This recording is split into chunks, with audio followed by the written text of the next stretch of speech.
നമ്മൾ അല്ലാഹുവിലേക്ക് അടുക്കുന്നതിന് തടസ്സമായി വരുന്ന എന്തെല്ലാം തടസ്സങ്ങളുണ്ട് എന്ന് നമ്മൾ മനസ്സിലാക്കണം. എന്നിട്ട് ആ തടസ്സങ്ങളെ പരിപൂർണമായി നമ്മൾ ഒഴിവാക്കണം. എന്താ തടസ്സങ്ങൾ? ഒന്നാമതായി നമ്മുടെ മുമ്പിൽ നിൽക്കുന്ന തടസ്സം ഒന്ന് സ്വന്തം നഫ്സു തന്നെ.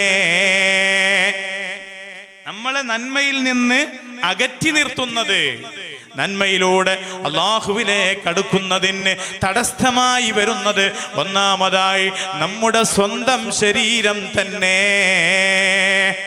നമ്മുടെ ശരീരം ഇന്നൻ നഫ്സ ലഅമ്മാറത്തും ബിസ്സൂ, എല്ലാവരുടെയും ശരീരം പൊതുവെ പ്രേരിപ്പിച്ചുകൊണ്ടിരിക്കുന്നത് തിന്മ ചെയ്യാനാണ്, കുറ്റം ചെയ്യാനാണ്, അനിസ്ലാമികത ചെയ്യാനാണ്. അതുകൊണ്ട് ആദ്യമായി നഫ്സിനോട് ഒരു യുദ്ധം ചെയ്യണം. നഫ്സിനോട് ആദ്യമായിട്ട് നമുക്ക് ജിഹാദ് ചെയ്യാൻ കഴിയണം. സ്വന്തം നഫ്സിനെ നമ്മൾ അറിയണം. മൻ അറഫ നഫ്സഹു അറഫ റബ്ബഹു. ഒരാൾക്ക് അല്ലാഹുവിനെ അറിയണം എന്നുണ്ടെങ്കിൽ, അല്ലാഹുവിനെ പടച്ചവനെ അറിയണമെന്നുണ്ടെങ്കിൽ എന്താ ചെയ്യേണ്ടത്? മൻ അറഫ നഫ്സഹു, സ്വന്തം ശരീരത്തെ അവൻ മനസ്സിലാക്കലാണ്. ഏറ്റവും ചുരുങ്ങിയത് ഞാനൊന്നിനും കൊള്ളാത്തവനാണ്, ഞാൻ വളരെ നിസ്സാരനാണ് എന്ന് ചിന്തിക്കാൻ നമുക്ക് കഴിയണം. പലപ്പോഴും നമുക്ക് കഴിയാതെ വരുന്ന സംഗതിയും അത് തന്നെയാണ്. സ്വന്തത്തെക്കുറിച്ച് ഞാനൊരു നിസ്സാരനാണ് എന്ന് മനസ്സിലാക്കാൻ നമുക്ക് സാധ്യമാകാറില്ല. പലപ്പോഴും അഹങ്കാരമാണ് നമ്മുടെ മനസ്സിൽ തോന്നാറുള്ളത്, പലപ്പോഴും അഹംഭാവമാണ് നമ്മുടെ മനസ്സിൽ തോന്നാറുള്ളത്. എങ്ങനെ അഹങ്കരിക്കാനാണ്? ചില മഹാന്മാര് പറയുന്നുണ്ട്, നിനക്കെങ്ങനെ അഹങ്കരിക്കാൻ സാധ്യമാവുക? നീ വന്ന വഴിയൊന്ന് ഓർത്തു നോക്കൂ. നീ എങ്ങനെയാണ്, ഏത് വഴിയിലൂടെയാണ് നീ ഭൂമിയിലേക്ക് വന്നത്? നിന്റെ ഉമ്മയുടെ മൂത്രം വരുന്ന സ്ഥലത്തിലൂടെയല്ലയോ ഈ ഭൂമിയിലേക്ക് നീ വന്നത്? പിന്നെ എന്ത് അഹങ്കരിക്കാൻ? വേണ്ട.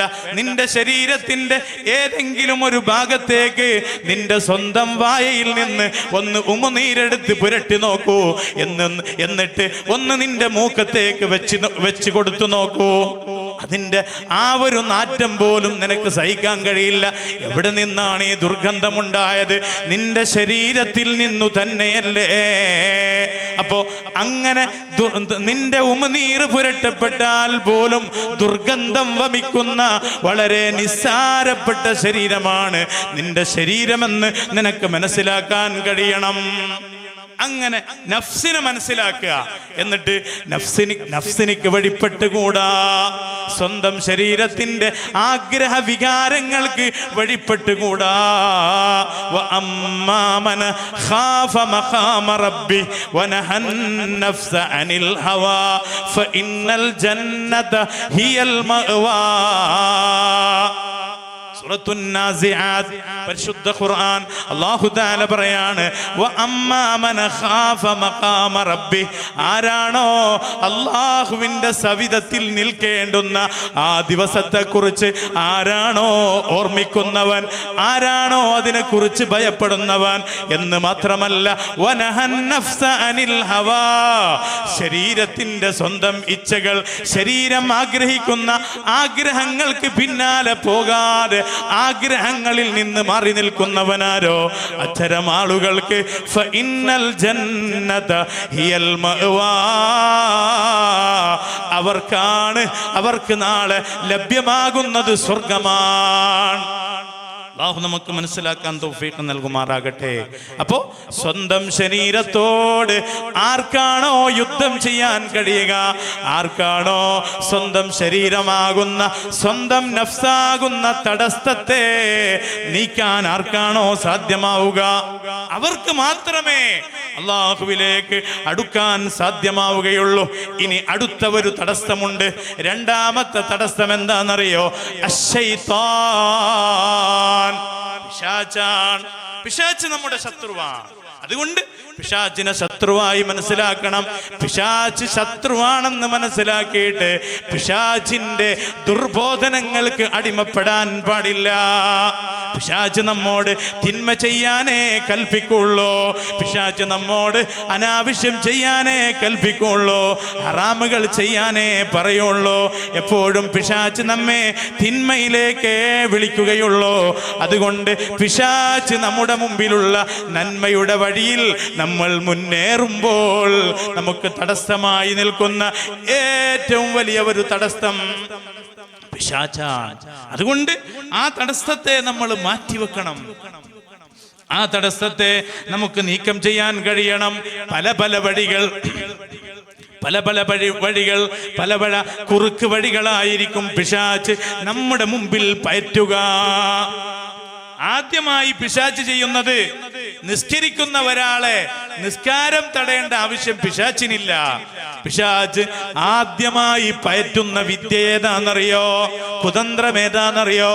ഒരു മുഅ്മിനായ മനുഷ്യന്റെ അടിസ്ഥാന ഈമാൻ, അല്ലാഹുവിലുള്ള വിശ്വാസം, പ്രവാചകന്മാരിലുള്ള വിശ്വാസം, മാലാഖമാരിലുള്ള വിശ്വാസം, അന്ത്യദിനത്തിലുള്ള വിശ്വാസം, നന്മയും തിന്മയുമായ എല്ലാ കാര്യത്തിലുമുള്ള വിശ്വാസം. ആ വിശ്വാസത്തെ നമ്മളിൽ നിന്ന് ഇല്ലായ്മ ചെയ്യാൻ ആദ്യമായി പിശാച് ശ്രമിക്കും. അതിൽ വിജയിച്ചാൽ പിന്നെ അവനെ വിട്ടേക്കും. പിന്നെ അവനോട് കാര്യമായിട്ട് അവനുമായി ഇടപെടേണ്ട ആവശ്യമില്ല. ഇനി ഒരാളെ അതിന് ഇബ്ലീസിന് സാധ്യമായില്ലെങ്കിൽ, പിശാചിന് ഒരാളുടെ അടിസ്ഥാന ഈമാൻ പിഴപ്പിക്കാൻ കഴിഞ്ഞില്ലെങ്കിൽ, രണ്ടാമതായി അവൻ പയറ്റുന്നത് എന്താണെന്നറിയോ? പുതുപുത്തൻ വിശ്വാസങ്ങൾ, ചിന്താഗതികൾ മനസ്സിലേക്ക് ഇട്ടു തരുക. പുതിയ ആശയങ്ങൾ. അഹ്ലുസുന്നത്തി വൽ ജമാഅയുടെ നമ്മുടെ പൂർവികരായ ആലിമീങ്ങളൊക്കെ വിശ്വസിച്ചു പോന്നിരുന്ന ആ വിശ്വാസങ്ങളെല്ലാം ശരിയല്ല, അവരുടെ കൊണ്ടുവന്നതൊന്നും ശരിയല്ല എന്ന ചിന്താഗതി പിശാച് മനുഷ്യനിലേക്ക് ഇട്ടുകൊടുക്കുമെന്നാണ്. അത് വിജയിച്ചാൽ പിന്നെ ഇബ്ലീസിന് അടുത്ത വഴി പയറ്റേണ്ട ആവശ്യമില്ല. അതും സാധ്യമായില്ലെങ്കിൽ പിന്നെ പിശാച് ഉപയോഗിക്കുന്നത് മനുഷ്യനെ കൊണ്ട് വൻ പാപങ്ങൾ ചെയ്യിപ്പിക്കാൻ നോക്കും. വലിയ വലിയ പാപങ്ങൾ, അമലുകളെ മുഴുവനും പൊളിച്ചു കളയുന്ന പാപങ്ങളെ ചെയ്യിപ്പിക്കാൻ നോക്കും. അതിനും സാധ്യമായില്ലെങ്കിൽ ചെറിയ ചെറിയ പാപങ്ങൾ നമ്മെ കൊണ്ട് ചെയ്യിപ്പിക്കാൻ നോക്കും. അതിനും സാധ്യമായില്ലെങ്കിൽ പ്രത്യക്ഷത്തിൽ തെറ്റല്ല എന്നാൽ തന്നെയും അത് ചെയ്യുക വഴി പിന്നീട് തെറ്റിലേക്ക് എത്തിപ്പെടും എന്ന രൂപത്തിലുള്ള തിന്മകളെ, തെറ്റുകളെ പിശാച് മനുഷ്യനെ കൊണ്ട്, ഈമാനുള്ള മനുഷ്യനെ കൊണ്ട് ചെയ്യിപ്പിക്കുമെന്നാണ്. അതുകൊണ്ട് മുഅ്മിനീങ്ങളെ, നമ്മൾ എന്ത് ചെയ്യണം? പിശാചാകുന്ന തടസ്സത്തെ നമ്മുടെ രാജകീയ വഴിയിൽ നിന്ന്, അല്ലാഹുവിലേക്ക് എത്തിപ്പെടാൻ പോകുന്ന രാജവീതിയിൽ നിന്ന് ആ ശല്യത്തെ നീക്കം ചെയ്യാൻ നമുക്ക് കഴിയണം. അല്ലാഹു തൗഫീഖ് നൽകുമാറാകട്ടെ. പിശാചാകുന്ന ആ ഒരു ശല്യത്തെ നമ്മൾ ആദ്യം നീക്കി വെക്കണം. അവന്റെ ദുർബോധനങ്ങൾക്ക് അടിമപ്പെടാൻ പാടില്ല.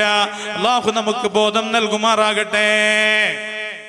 അപ്പോ രണ്ടാമത്തെ തടസ്സം പിശാചാണ്. ഞാനിങ്ങനെ പെട്ടെന്ന് പറഞ്ഞു തീർക്കുകയാണ്. ഒരുപാട് നേരമൊന്നും പറയാൻ കഴിയില്ല. കാരണം നമ്മുടെ സമയം അങ്ങനെയാണല്ലോ. നേരത്തെ ഇവിടെ പറഞ്ഞു പെട്ടെന്ന് നിർത്തണമെന്ന് സ്വാഗതത്തിലൊക്കെ സൂചിപ്പിക്കപ്പെട്ടു. അതുകൊണ്ട് ഞാൻ പെട്ടെന്ന് പറഞ്ഞിരിക്കുകയാണ്. ഇനി മൂന്നാമത്തെ ഒരു തടസ്സമുണ്ട്.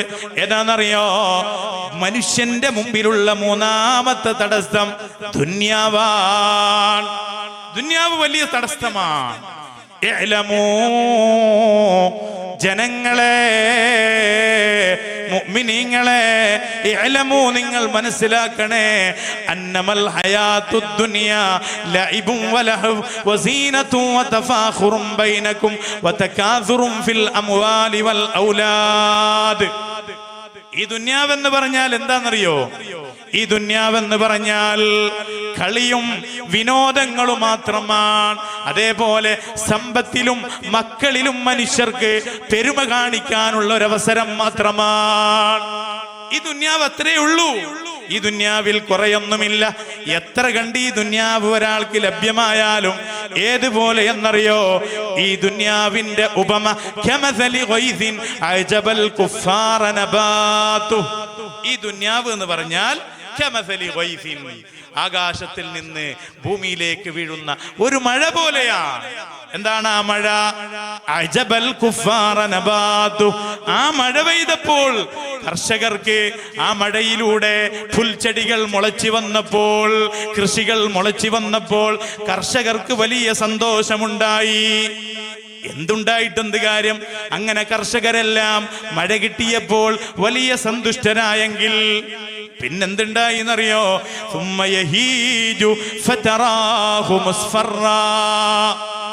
ഒരു മഴ വന്നു, ചെടികളെല്ലാം മുളച്ചു.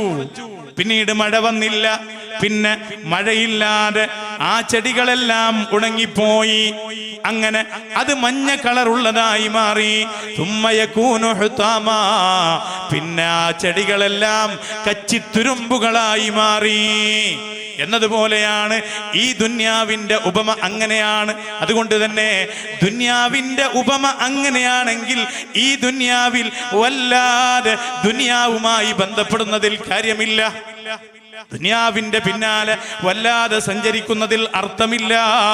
വഫിൽ ആഖിറതി അദാബുൻ ശദീദ് വമഗ്ഫിറത്തും മിനല്ലാഹി വറിദ്വാൻ. ദുനിയാവിന്റെ സ്ഥിതി ഇതാണെങ്കിൽ നാളെ പാരത്രിക ലോകത്തേക്ക് എത്തിക്കഴിഞ്ഞാൽ ആരാണോ ദുനിയാവിന്റെ പിന്നാലെ വല്ലാതെ നടന്നവനാരോ അവർക്ക് കിട്ടാൻ പോകുന്നത് അദാബുൻ ശദീദ്, ഭയങ്കരം ശിക്ഷയാണ്. എന്നാൽ മഗ്ഫിറത്തും മിനല്ലാഹി വറിദ്വാൻ, ഈ ദുനിയാവിൽ ജീവിക്കുമ്പോ ഇത് ദുനിയാവാണ്, ഇത് ചതിയുടെ കേന്ദ്രമാണ്. ഈ ദുനിയാവിന്റെ പിന്നാലെ വല്ലാതെ കൂടിയത് കൊണ്ട് കാര്യമില്ല എന്ന് മനസ്സിലാക്കിക്കൊണ്ട് ജീവിച്ചവനാരോ അവർക്ക് അല്ലാഹുവിൽ നിന്നുള്ള മഗ്ഫിറത്തും വറിദ്വാൻ, അല്ലാഹുവിന്റെ പൊരുത്തവും അവന്റെ ഭാഗത്തിൽ നിന്നുള്ള പ്രത്യേകമായ പാപമോചനവും അവർക്കുണ്ടാകുമെന്ന് പരിശുദ്ധ ഖുർആൻ പറയാണ്. വമൽ ഹയാത്തുദ് ദുനിയാ ഇല്ലാ മതാഉൽ ഗുറൂർ. ഈ ദുനിയാവ് വെറും ചതിയുടെ ഇടം മാത്രമാണ് എന്ന് പരിശുദ്ധ ഖുർആൻ പറയാം. ഇത് ഈ ആയത്ത് വിശദീകരിച്ചതിന്റെ ശേഷം തൊട്ടടുത്ത ആയത്താണ് നമ്മെ ഏറെ ചിന്തിപ്പിക്കേണ്ട ആയത്ത്. ദുനിയാവിന്റെ നിസ്സാരതയെക്കുറിച്ച് നമ്മെ ബോധ്യപ്പെടുത്തിയതിന്റെ ശേഷം അല്ലാഹു തആല പിന്നെ പറയുന്നത് സാബിഖൂ, എത്രയും പെട്ടെന്ന് ഓടി വരണേ, പെട്ടെന്ന് വരണേ, പിന്നോട്ട് മാറി നിൽക്കല്ല, മുന്നോട്ട് ഗമിക്കണേ. എവിടത്തേക്ക്? ഇലാ മഗ്ഫിറത്തിൻ മിർ റബ്ബിക്കും വജന്ന, നിങ്ങൾ അല്ലാഹുവിന്റെ പാപമോചനത്തിലേക്ക് ഉളരി വരണേ, മുന്നോട്ട് ഗമിക്കണേ എന്ന് മാത്രമല്ല വജന്ന, അല്ലാഹുവിന്റെ സ്വർഗത്തിലേക്കും നിങ്ങൾ ഉളരി വരണേ. സ്വർഗത്തിലേക്ക് വിളിക്കുമ്പോ, അല്ലാഹുവിന്റെ പാപമോചനത്തിലേക്ക് വിളിക്കുമ്പോ ഞാൻ അങ്ങോട്ടില്ല എന്നൊരാൾ മനസ്സുകൊണ്ട് തീരുമാനിക്കുകയാണെങ്കിൽ നാളെ അവൻ സ്വർഗത്തിലുണ്ടാവില്ല. സാബിഖൂ ഇലാ മഗ്ഫിറത്തിൻ മിർ റബ്ബിക്കും വജന്ന, അല്ലാഹുവിന്റെ മഗ്ഫിറത്തിലേക്ക്, സ്വർഗത്തിലേക്ക് മുന്നോട്ട് വരണമേ. ആ മഗ്ഫിറത്തും ആ സ്വർഗവുമൊക്കെ ലഭ്യമാക്കാവുന്ന ഏറ്റവും പ്രധാനപ്പെട്ട അവസരങ്ങളാണ് നമ്മുടെ മുമ്പിലേക്ക് കടന്നു വരുന്നത്. ഏതാണ് ഈ സ്വർഗം? അർളുഹാ കഅർളിസ്സമാഇ വൽ അർൾ, ആകാശഭൂമികളുടെ വിശാലതയാണ് ഈ പറയപ്പെടുന്ന സ്വർഗത്തിന്റെ വിശാലത. ഉഇദ്ദത് ലില്ലദീന ആമനൂ ബില്ലാഹി വറുസുലിഹി, ആർക്കാണ് ഈ സ്വർഗം ഒരുക്കപ്പെട്ടത്? അല്ലാഹുവിനെ കൊണ്ട്, അവന്റെ മുർസലുകളെ കൊണ്ട് വിശ്വസിച്ചവരാരോ അവർക്ക് വേണ്ടിയാണ് ഈ സ്വർഗം സജ്ജീകരിക്കപ്പെട്ടത് എന്ന് പരിശുദ്ധ ഖുർആൻ പറയുകയാണ്.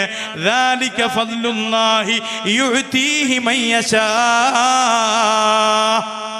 ഈ സ്വർഗം, ഈ മഗ്ഫിറത്ത്, ഇതൊക്കെ ലഭ്യമാവുക എന്നത് അല്ലാഹുവിന്റെ ഔദാര്യമാണ്. ഇതാർക്കാ ലഭ്യമാവുക? ലിമൻ യശാ, അല്ലാഹു ഉദ്ദേശിക്കുന്ന ആളുകൾക്ക്. വല്ലാഹു ദുൽ ഫദ്ലിൽ അദീം, അല്ലാഹു വലിയ മഹോന്നതനും വലിയ ഔദാര്യമുടയവനുമാണ് എന്ന് അല്ലാഹു പറയുകയാണ്. അതുകൊണ്ട് അല്ലാഹുവിന്റെ മഗ്ഫിറത്ത് നമുക്ക് ലഭ്യമാകണം. അതിനു വേണ്ട പണിയാണ് ഇനിയുള്ള ദിവസങ്ങളിൽ നമ്മൾ എടുക്കേണ്ടത്.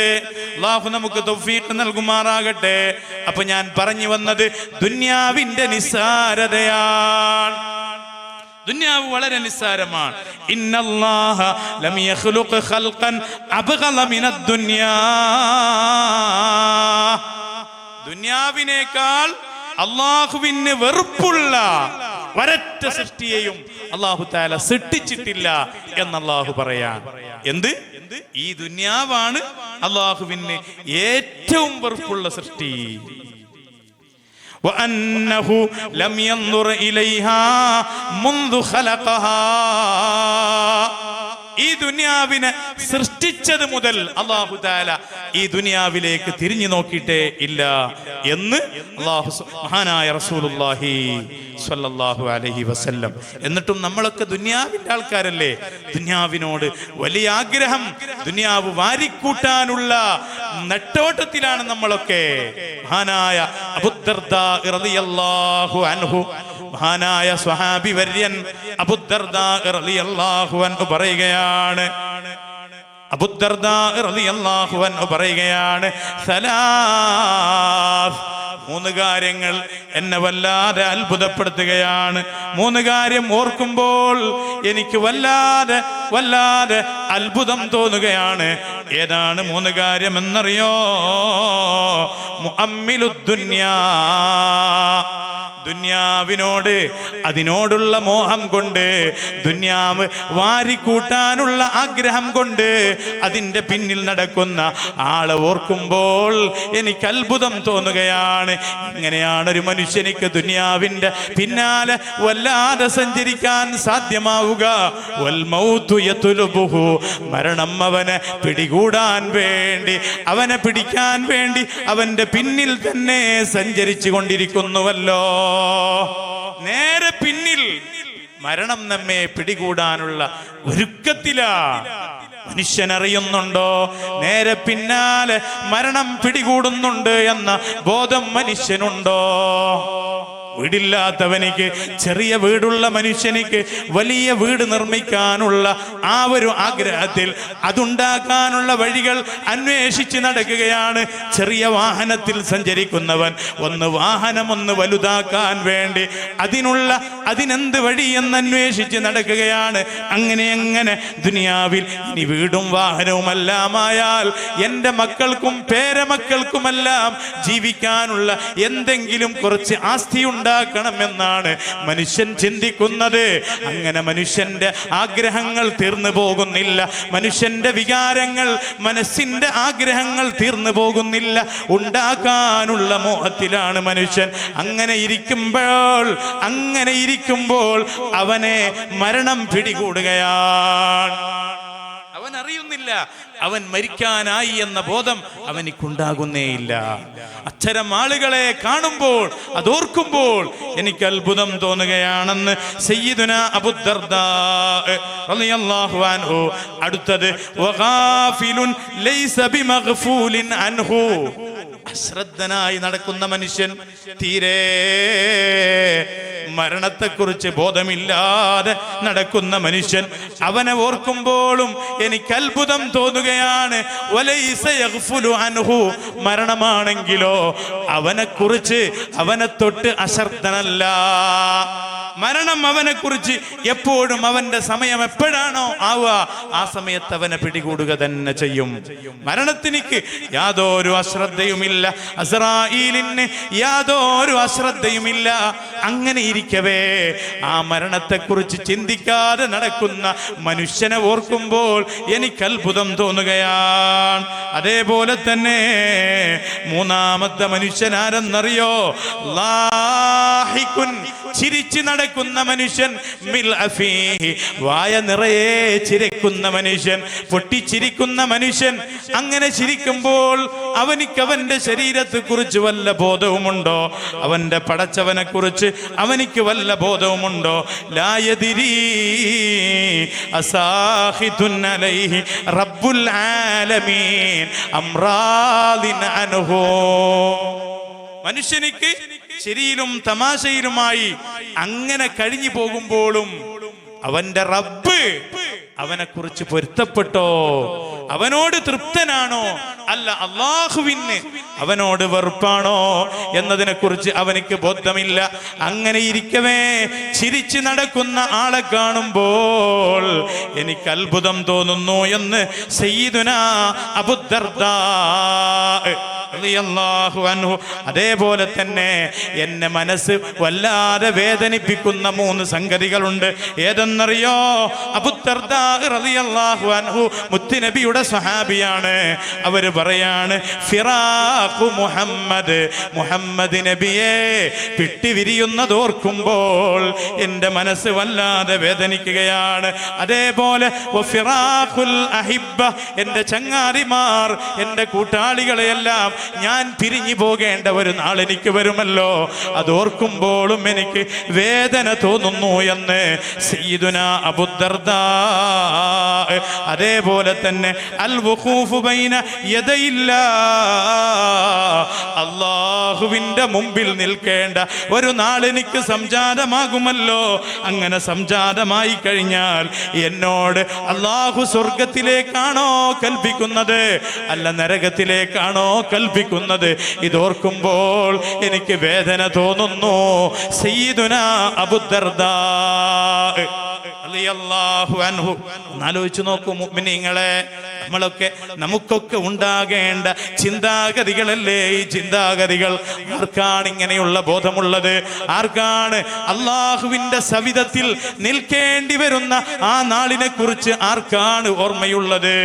അതുകൊണ്ട് പ്രിയപ്പെട്ട മുഅ്മിനീങ്ങളെ, ദുനിയാവിന്റെ പിന്നാലെ വല്ലാതെ സഞ്ചരിക്കണ്ട. ആവശ്യത്തിന് ജീവിക്കാനുള്ള സമ്പത്തൊക്കെ വേണം, എന്നാൽ ആർത്തിയോടുകൂടി ഹലാലും ഹറാമും നോക്കാതെ സമ്പത്തുണ്ടാക്കാൻ ആരും നോക്കേണ്ടതില്ല.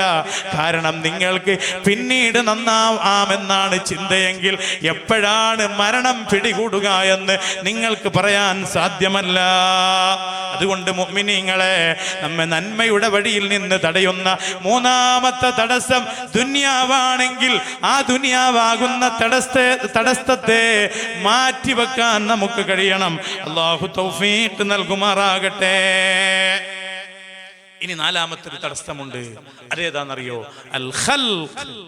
ചില സൃഷ്ടികൾ തന്നെ, അള്ളാഹുവിന്റെ സൃഷ്ടികളിൽപ്പെട്ട ചില സൃഷ്ടികൾ നമുക്ക് അള്ളാഹുവിന്റെ വഴിയിൽ സഞ്ചരിക്കുമ്പോൾ നമ്മെ നന്മയുടെ വഴികളിൽ നിന്ന് മാറ്റി നിർത്തുന്ന തടസ്സങ്ങളിൽപ്പെട്ട ഒരു തടസ്സമാണ് ചില സൃഷ്ടികൾ.